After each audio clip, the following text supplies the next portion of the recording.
What a turnout. This is fantastic. Welcome to our Q&A stage and welcome to Web Summit 2022. Back at it in full swing. It's fantastic. This is really interactive, so please put up your hands, ask questions. We have two, not yet, give me a sec, but I love the eagerness. We have two people who will come around with microphones, so just make yourself visible.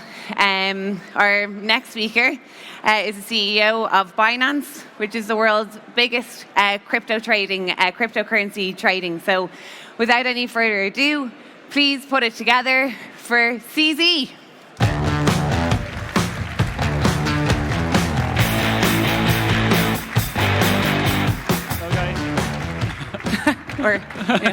It's awkward now, but I think we're good to do either, which is great. How are you, CZ? Good. How are you? Great, yeah, it's great to have you here.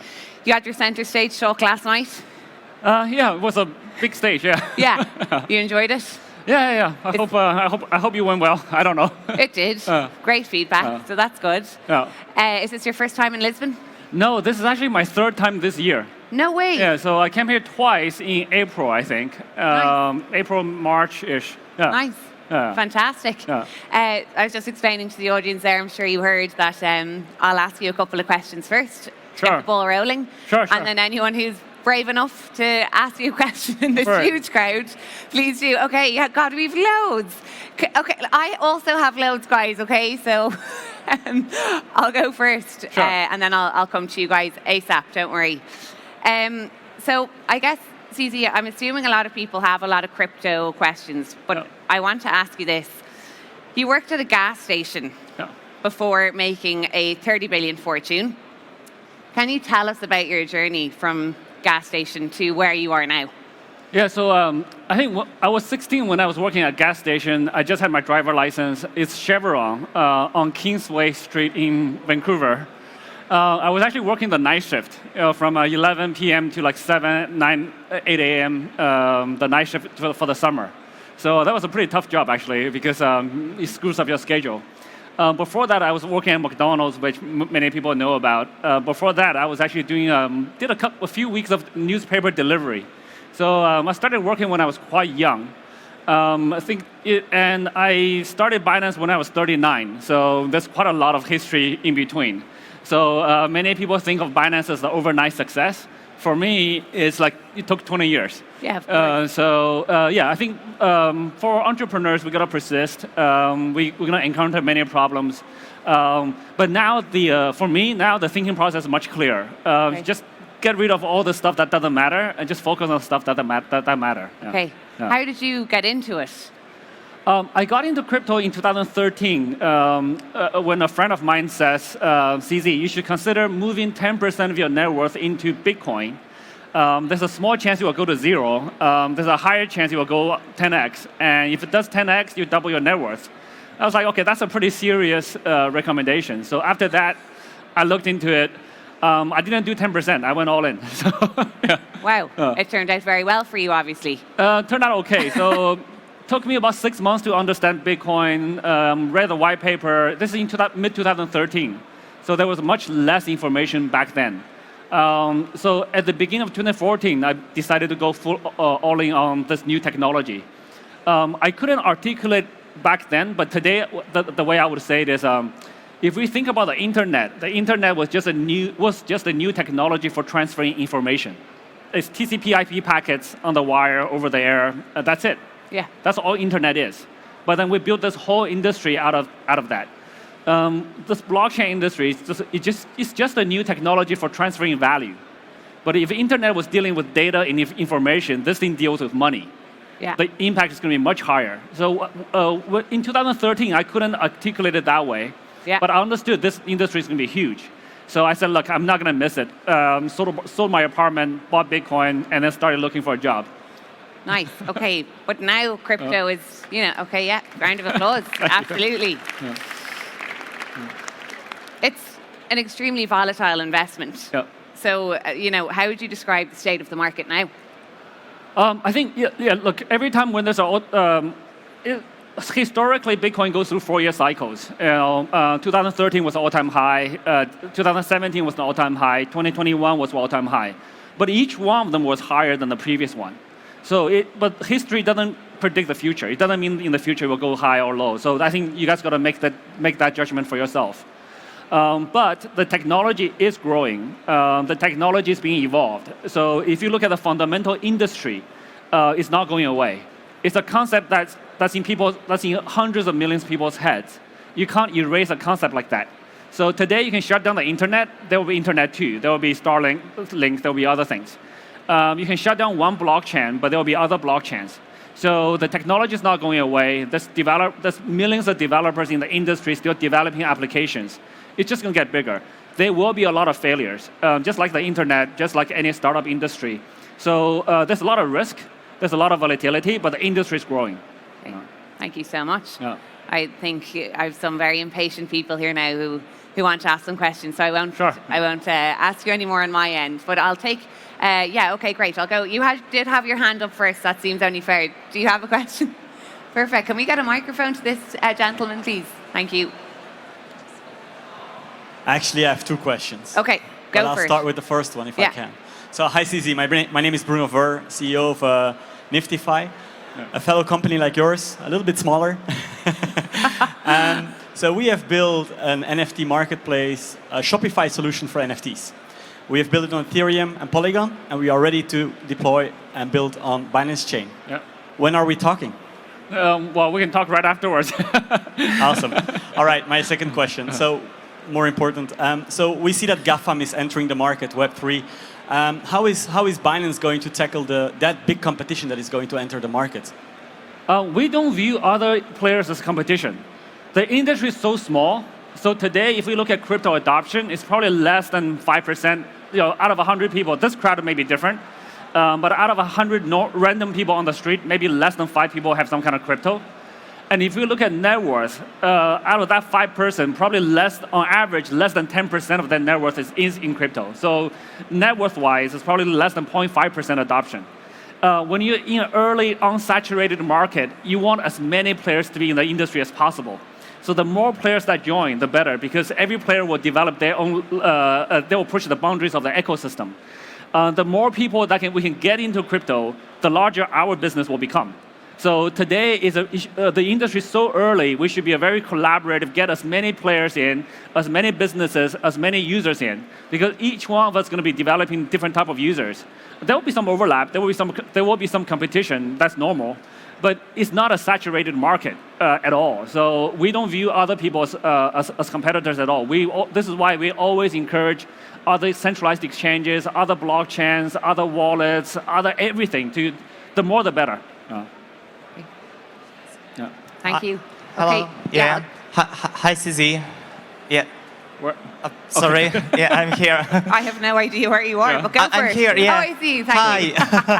Yeah. Thank you so much for opportunity to ask a question. So my name is Fedor, and I'm building Humans. Humans, it's a personal advisory board for Web3 founders. So we help Web3 founders to accelerate their growth through building relations with their advisory boards. So my question to you is, CZ, who is your advisor, and what was the last question you asked to your advisor? Thank you. Great question. Yeah, so I have quite a number of advisors, mentors, and coaches. And quite a number of them want to be slightly private. So I don't want to disclose their name until I get explicit permission. We do have a global advisory board, but those guys are more like politicians, very influential figures. They may not be entrepreneurs. They may not be tech people. I also have a couple of very strong mentors, very fortunate, world class. If I mention, I'll get a chance to get their permission to mention their names. But I much more want to keep them private so that they can give me advices much more directly, without worrying that I'll shield using their name and stuff like that. But top tier. So it's very important to get mentors, people who have been there, done that. I have 2 types of advisors. One type is more the theory consulting type, where they consult many different people. That's the coach type. but they are not. They have not done the funders. They've not been through the funding journey themselves. But very luckily, I have 1 or 2 people who have been through almost exactly the same journey that we've been through in the earlier internet industries. So they've grown to world class, like the world's top 10, I would say top 5 CEOs. I have some of those guys as my mentors. So I'm very fortunate about that. So I'm learning a lot from them. Yeah. Thank you. Hi there. Hi, CZ. Thanks for your time. So with current estimates of TradFi transactions per second is somewhere up around the 20 million transactions a second in current traditional finance market. DeFi is obviously aiming to try and disrupt that. Scalability is obviously one of the key things, and also composability is one of the key challenges, the key features of any DeFi network. How do you think we're going to get to the current state where majority of networks are nowhere near that sort of $20 million TPS mark? Yeah. They're at the 300 TPS mark, they're at the couple of thousand TPS mark. How do we bridge that gap while also maintaining that composability, atomic composability? Yeah. So this is a very common problem for any new industry, right? If you think about the internet again, when internet first started, I think I used 24 baud modems. They take like 2 minutes to dial up through a phone, and then this called the World Wide Web back then, right? E-commerce didn't work. There was credit card fraud. Delivery takes like 2 months or a month for you to like get something. So and guess what? It's technology. Technology grows exponentially.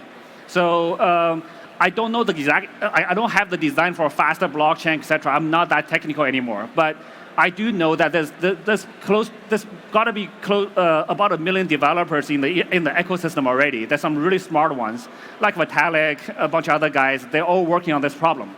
So and the speed increments is not going to come from one thing. It's going to come from many little different things, right? It's very similar to the computers. There was a faster CPU, there was a faster bus, there was a faster RAM, there's a faster cable. So all of those things combined, you'll get better. So I'm very, very confident technology grows at an exponential rate.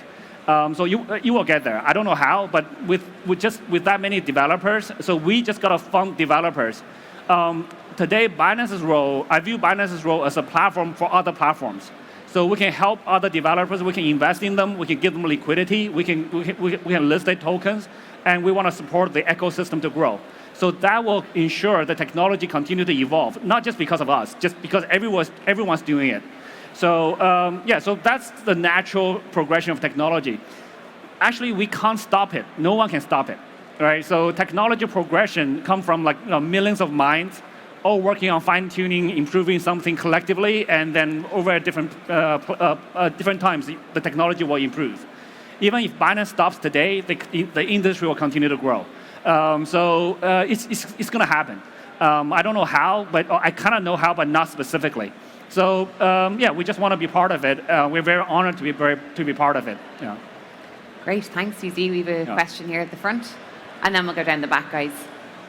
All right. Hi, CZ. I'm a metaverse builder, building the open metaverse platform on the internet computer. So on a typical day when I go out and see clients, I normally spend 50% of my time just teaching people what's metaverse and NFT. Yeah. Another 20 to 30% of time explaining why we choose such a niche blockchain rather than a commonly known blockchain. And then at the end, 20% talking about our product.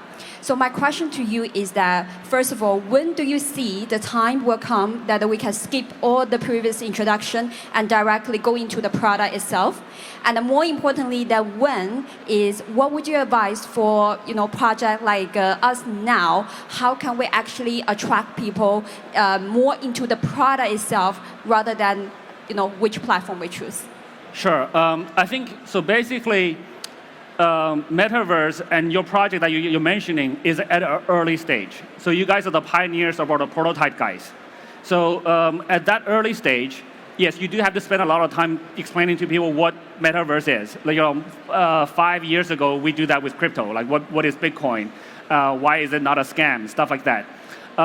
And then in that early stage, you have to do a lot more education instead of just selling your product, which makes it very tricky, to be honest. So you want to keep your burn rate low because of the the speed of signing up new clients, bringing new businesses is slow. So usually you want to have a small team that experiments with different products.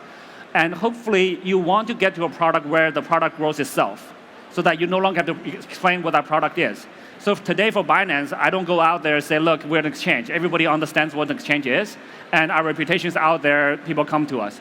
And so we found the exchange is a proven product model, and within this proven product model, we have a strong, attractive product. So whereas for you, for Metaverse, that product model doesn't exist yet. So you have to experiment many times. Very high risk. You can do everything right and still fail. So you just so then in that way, you want to control your risk. Ideally, raise VC money and don't get hooked, don't have liability. So you want to do many small experiments. So hopefully not big failures. You want to have many small failures until you find a product market fit. You're at a very early. You're the spear of the arrow. So you're at a very early stage. So control your risks. Don't spend a lot of money marketing. Get the product market fit first. Yeah. Thanks, TZ. Can we get a microphone down the back, please? Yeah, the lady waving her hand there. Wave your hand. Yeah. Thanks, Mil. And then I'll go over here to 2 questions. Yeah. Hi, everyone. I'm Mirella. I'm with The Papers, a publication. So you have had several meetings with officials from different countries, including my country, Romania. And usually officials are promoters of CBDCs mostly, and saying that crypto is not okay. Exactly, not all of them are pro-CBDCs.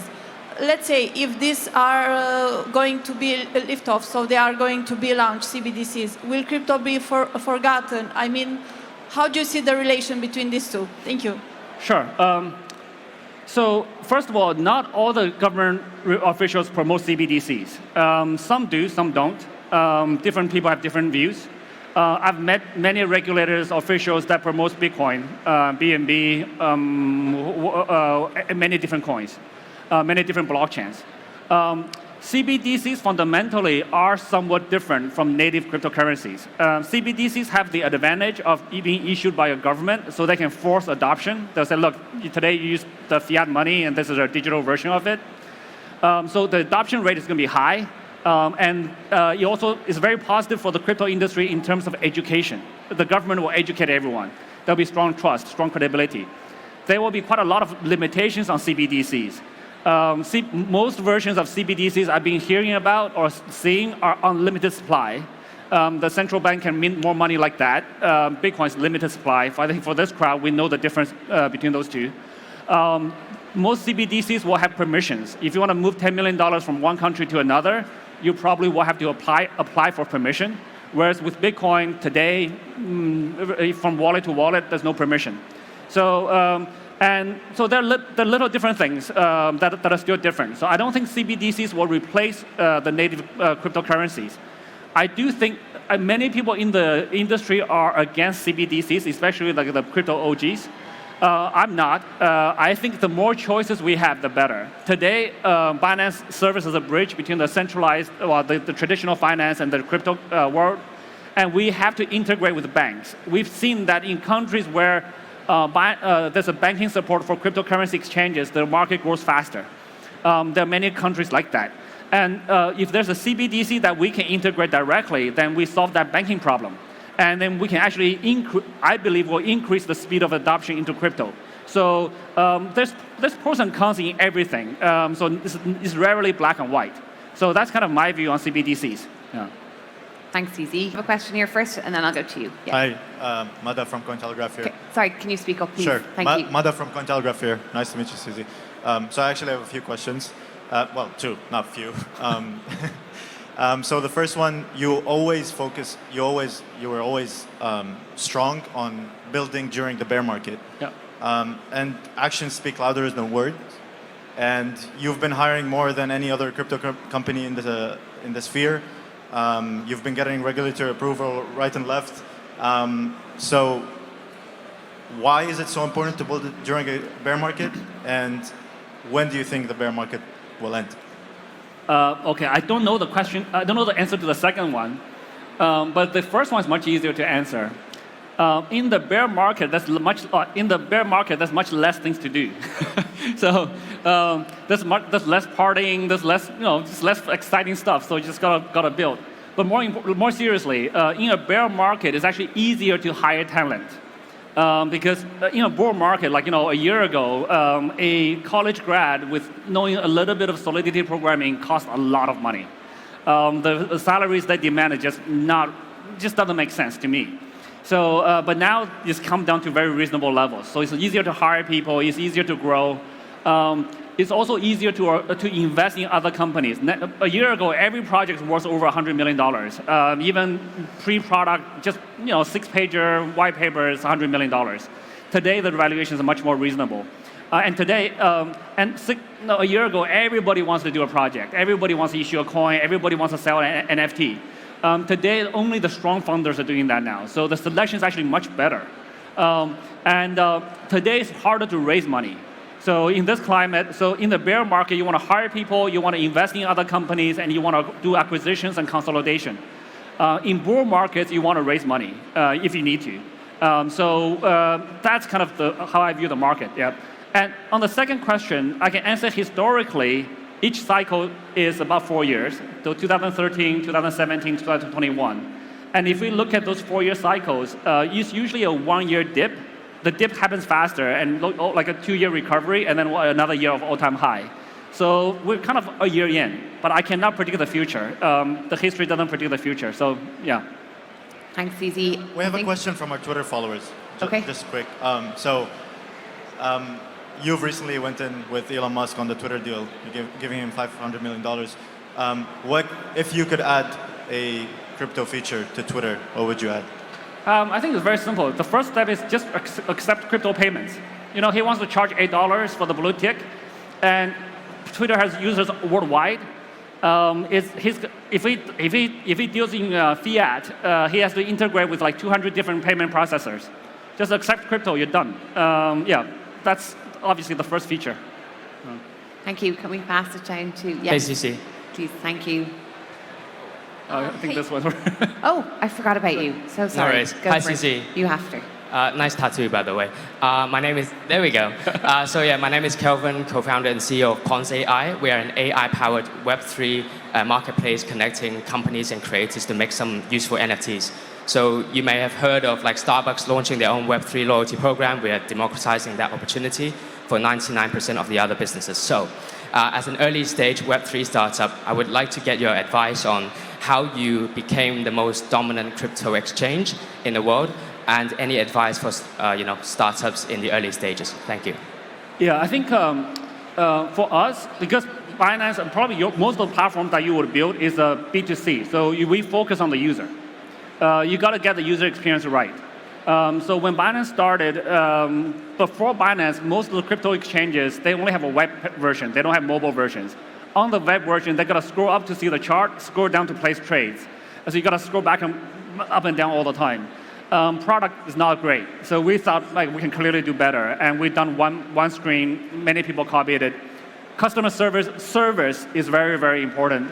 Before Binance started, if you use a cryptocurrency exchange, if your withdrawal is stuck, you put in a ticket, you wait for 2 months before you get a reply. We said that's not good. So we said 24 hours. Today, we say 5 minutes.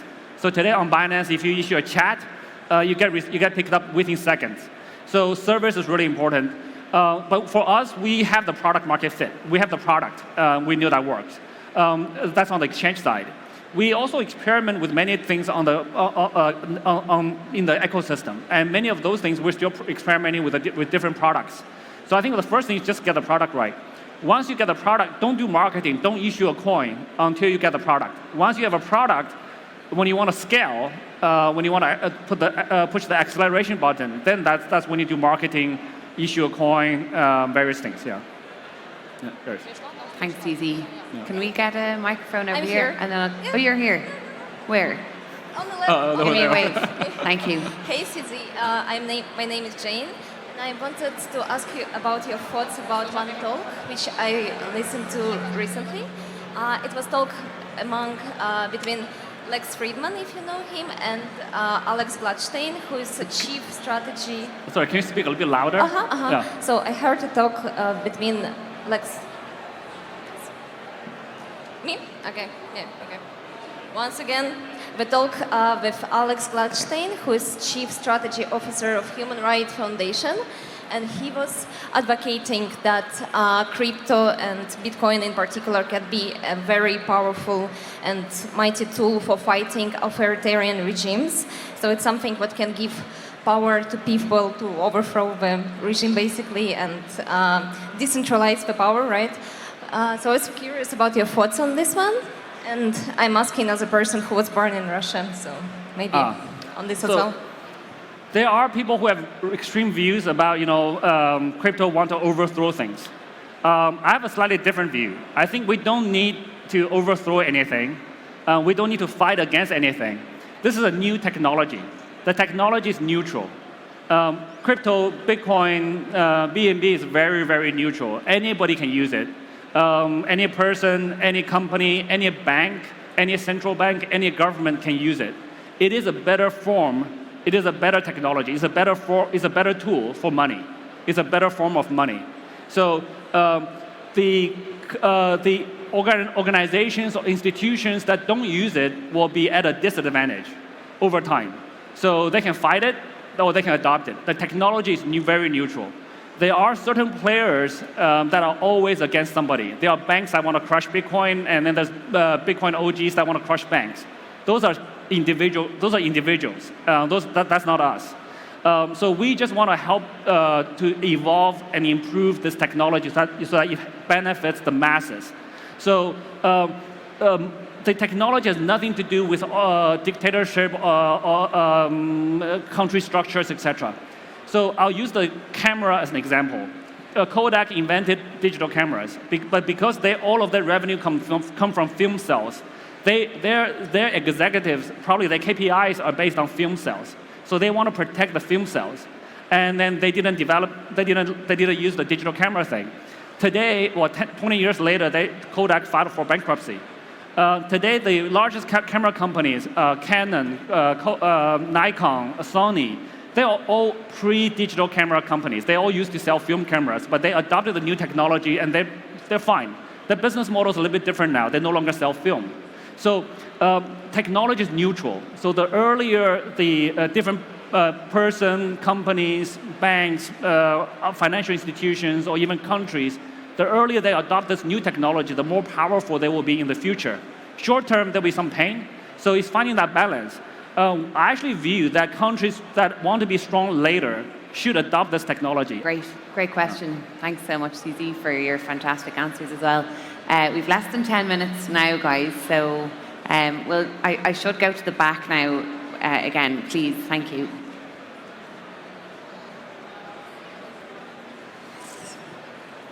All right.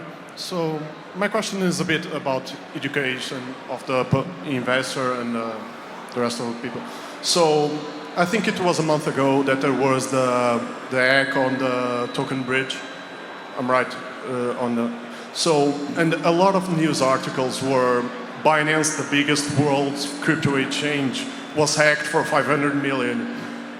When it wasn't the exchange, it was the chain. So how do you think it's the best way to educate the public on the difference between the chain and the company?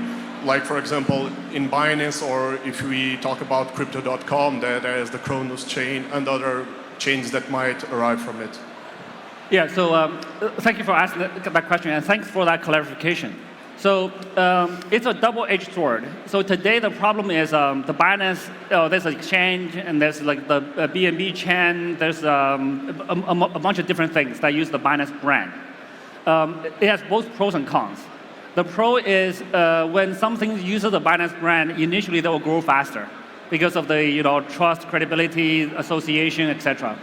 The disadvantage is later on, whenever there's a problem, even in the decentralized bridge, the news media, the mainstream media says, oh, Binance.com, Binance Exchange got hacked, which is not true.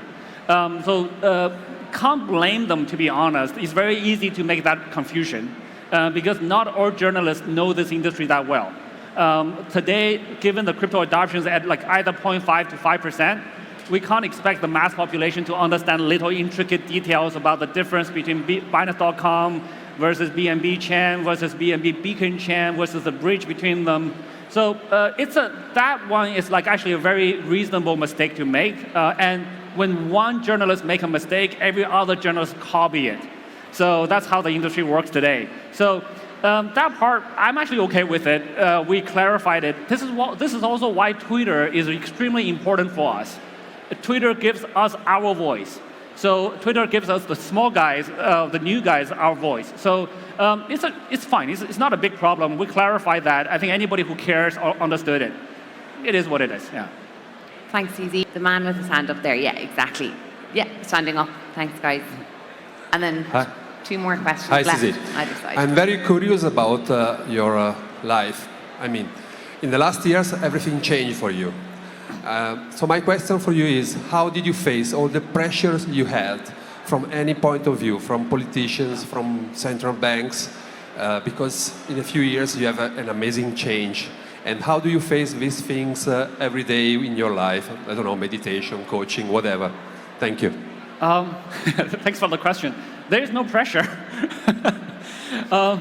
So I think there is a lot of pressure from different points. There's a lot of issues. If you don't want any issues, you should stop doing anything, right? If you do nothing, even if you do nothing, you have a different set of problems. You might be poor. So you have to deal with issues if you run a business. But for me, fundamentally, I don't have a lot of serious pressure because I know we're doing the right thing. I know we're doing the very meaningful thing that helps hundreds of millions of people today and hopefully billions of people tomorrow. A very meaningful impact. We're improving people's lives. So for me, this is the most meaningful thing. This is the most impactful thing I could be doing with my life. So there's nothing else that I could do that's better. So from that perspective, this is what I'm designed to do in this life, in this simulation. So I wake up doing it. When I'm tired, I take a break, and that's it really. Everything else is secondary. There's issues we got to deal with. A year ago, we got quite a few regulatory warnings. Today, we're the most licensed exchange in the world. We have 15 licenses globally, and then we have 46 state licenses in the United States. So there was a problem. We fixed it. And there's many other problems we have to fix, but that's okay. We also have a very strong team, so I'm not that stressed out. And I don't meditate. Sorry, Susie, one more question. This gentleman over here, please, guys, if you can make it to him. Hi, Susie. Oh, yes. Yep, hello. I have a question around DeFi information. Do you think tracking on-chain DeFi information is important, and why? So is what? Tracking DeFi is what? DeFi data.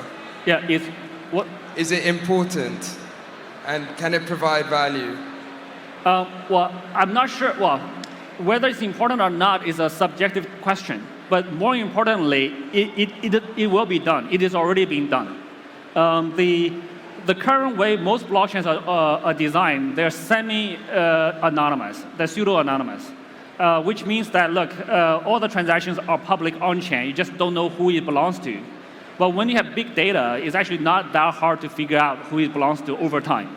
And it's already been done at a very sophisticated scale. There's firms that specialize in it, channel analysis, elliptic, TRM, there's a bunch of tools we use. The law enforcement guys use them. The law enforcement guys require us to use them. We actually teach law enforcement guys to use them. So whether it's important or not is secondary. It's already been done.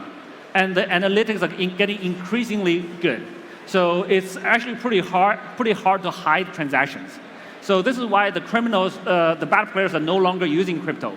So all those rug pulls, they will get significantly reduced over time because we'll get much, much better at tracking them down. This unfortunately causes the privacy problem, right? So that's another aspect that we need to balance. But I don't know where the balance. I don't know how exactly that will be done over time. But as an industry, we need to figure that out over time. Ladies and gentlemen, Changpeng Zhao. All right, thank you guys. Yeah, thank you so much. Yeah. Thank you so much. Thank you so much.